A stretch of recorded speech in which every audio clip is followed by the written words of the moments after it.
Um orgulho que nem todos podem ter. Eu sou Leonardo Bianchi, esse daqui é o Gé Santos, nosso podcast semanal do Peixe no Globoesporte.com. E olha, a gente tinha até um roteiro pronto, já tínhamos começado a gravar o episódio dessa semana do Gé Santos às 5h40, às 5h44, com 4 minutos de podcast. Com 4 minutos de gravação, Bryan Ruiz anunciou nas suas redes sociais que rescindiu o contrato dele com o Santos.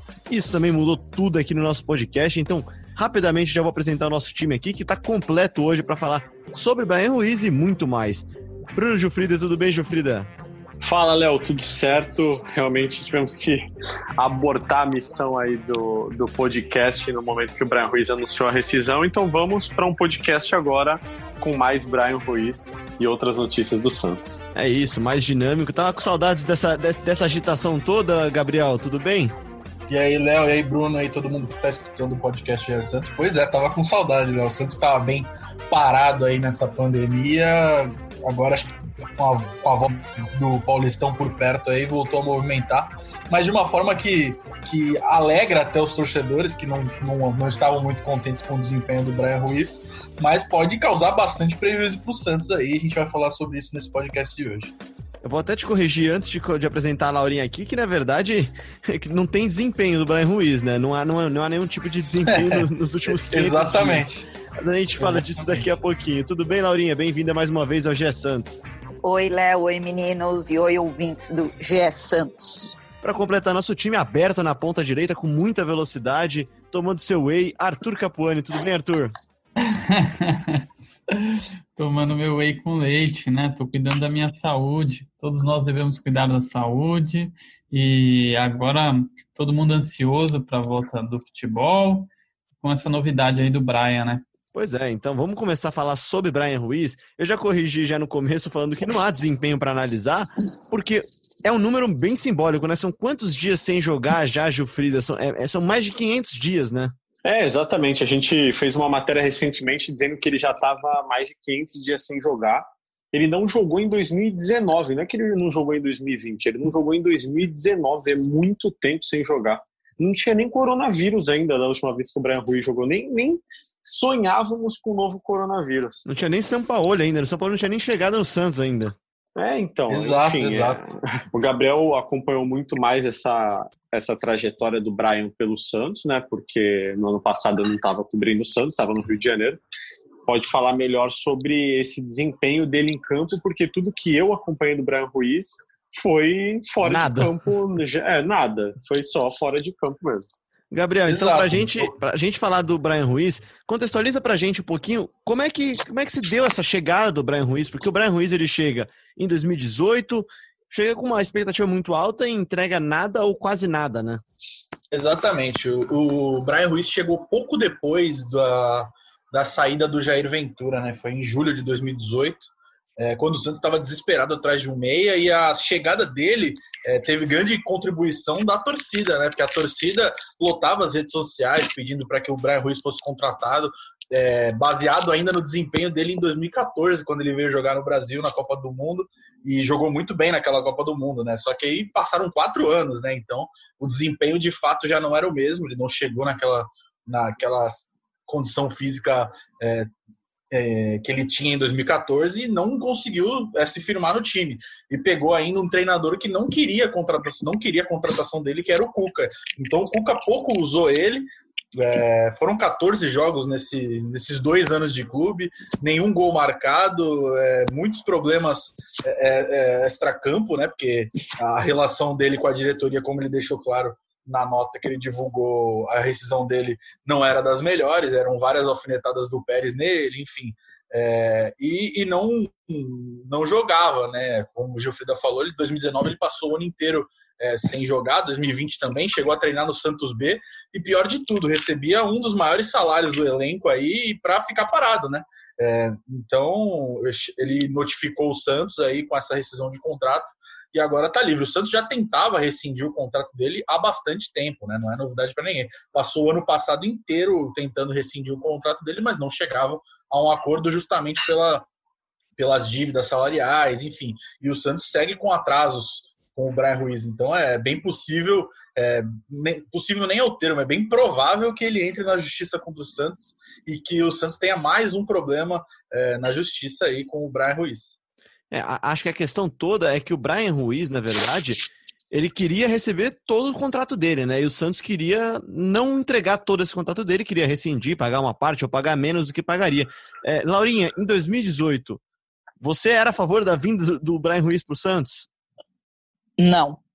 Não porque, tipo assim, era o Bryan Ruiz o que a gente lembrava, o que eu lembrava, a gente não. Eu era de 2014. E também tinha muito o auê da torcida, porque a Costa Rica ficou em Santos quando disputou. Eles ficaram em Santos, no hotel em Santos. Tem até... O hotel que eles ficaram tem até museu da Copa do Mundo e tem camisa do Bryan Ruiz lá, de homenagem. Então, os santistas meio que se encantaram com ele, mas em 2014, passou 4 anos, o futebol muda, os jogadores mudam.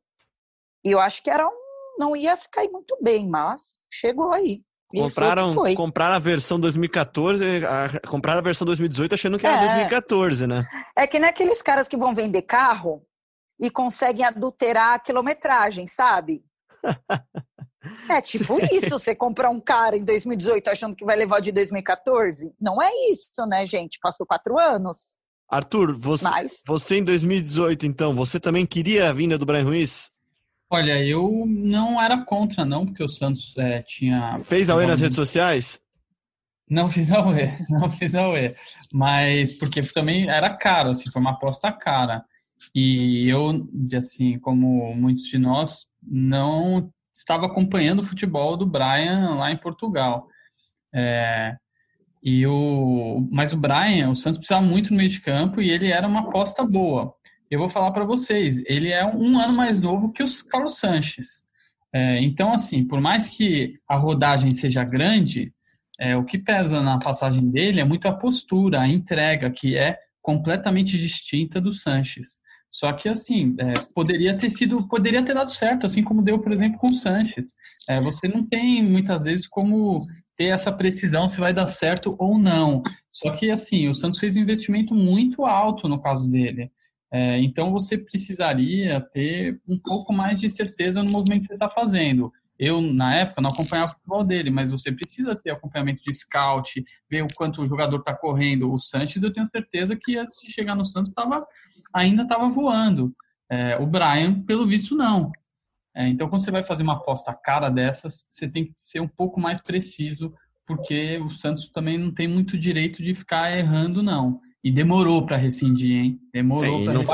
Não partiu nem dele, né, a rescisão. Não partiu nem do Santos a rescisão, né, Gabriel? Sim, ele mesmo comunicou o clube e o clube ainda não tá tentando tomar as medidas cabíveis para assim se pronunciar. Até o momento da gravação desse podcast, o Santos ainda não se pronunciou. O que eu acho que dificultou ainda mais a passagem do Bryan Ruiz pelo Santos foi a expectativa criada sobre ele, né? Como o Arthur falou, ninguém sabia como ele estava fisicamente e em níveis de atuações no esporte. Ele estava encostado no Sporting de Portugal e o Santos, quando ele ficou livre no contrato, né, no mercado, contratou mas fez um contrato longo, né? Fez um contrato de 3 anos aí durante toda a gestão do presidente José Carlos Pérez, e ganhando um dos maiores salários do elenco. Então foi uma aposta que não deu certo, né? E do podcast GE Santos.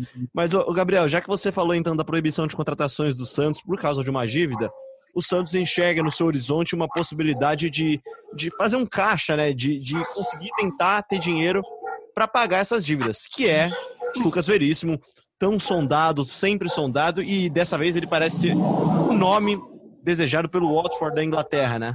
Pois é, como o Bruninho publicou, o Santos recebeu uma proposta, embora o Pérez negue, do Watford da Inglaterra. Ele pode até falar melhor, porque ele está mais por cima desse assunto. E o Watford tem os mesmos donos da Udinese, então não tá certo ainda para onde ele iria caso o Santos aceitasse essa proposta, que é no valor de 7,5 milhões de euros, que é um valor que o Santos está cogitando começar a conversar. O Gilfrida pode até falar melhor sobre isso, que ele que soltou essa matéria, né? Seria essa proposta de 7,5 milhões, que na verdade é do Watford, mas é do grupo que cuida do Watford, né? Que não tem como o grupo fazer uma proposta. Por isso que há essa dúvida de qual seria o destino do Lucas Veríssimo. E ainda tem outra questão que é discutida. Existe uma possibilidade desse valor diminuir e o Watford ou a Udinese emprestarem alguns jogadores para o Hamburgo para abater essa dívida pelo Kleber Reis. Esse valor seria abatido diminuído do valor pago pelo Watford, pelo Lucas Veríssimo, e o Santos ficaria livre da dívida, teria um acordo com o Hamburgo.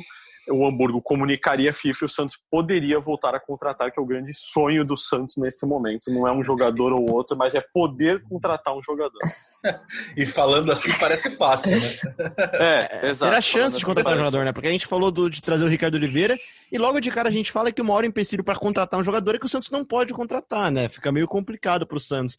Mas, Arthur, falando então sobre a possível, e acho que dá para dizer até provável saída do Lucas Veríssimo no futuro próximo, o Santos se bota numa sinuca, né? Você, de um lado, acerta as contas e de outro você perde seu principal defensor. E aí até tem uma frase que você falou há pouco, que é: o Santos precisa de um defensor, de um zagueiro para ontem, né? Eu acho que eu sou sempre defensor, porque o clube ele tem que pensar o jogador, claro, também como ativo, mas o clube ele não é um clube, não tem que estar ali para fazer dinheiro, né? Tem vezes que não tem como você segurar o jogador, porque o jogador quer sair, a proposta é boa, tanto para o jogador quanto para o clube, e aí o jogador sai mesmo, não tem jeito. Só que, assim, você tem que pensar o Santos como querendo ganhar títulos sempre. O Santos querendo ganhar título, ele tem mais chance de ganhar com o Lucas Veríssimo ou sem o Lucas Veríssimo.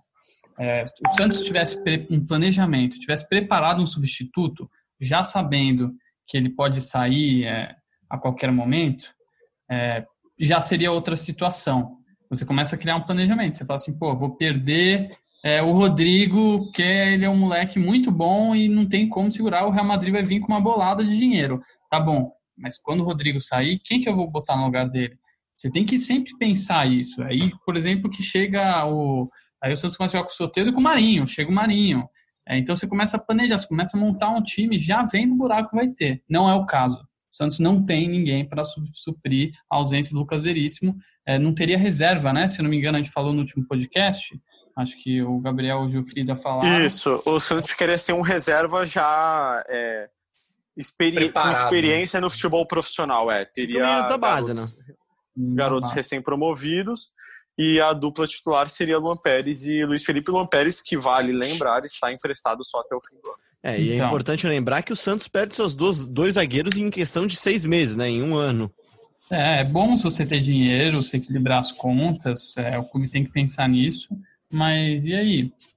Como é que o clube se preparou para isso? Daí quem sofre depois é o torcedor, que fica lá vendo o treinador, fica vendo o time jogar sem ter posição ali para suprir essas ausências, né?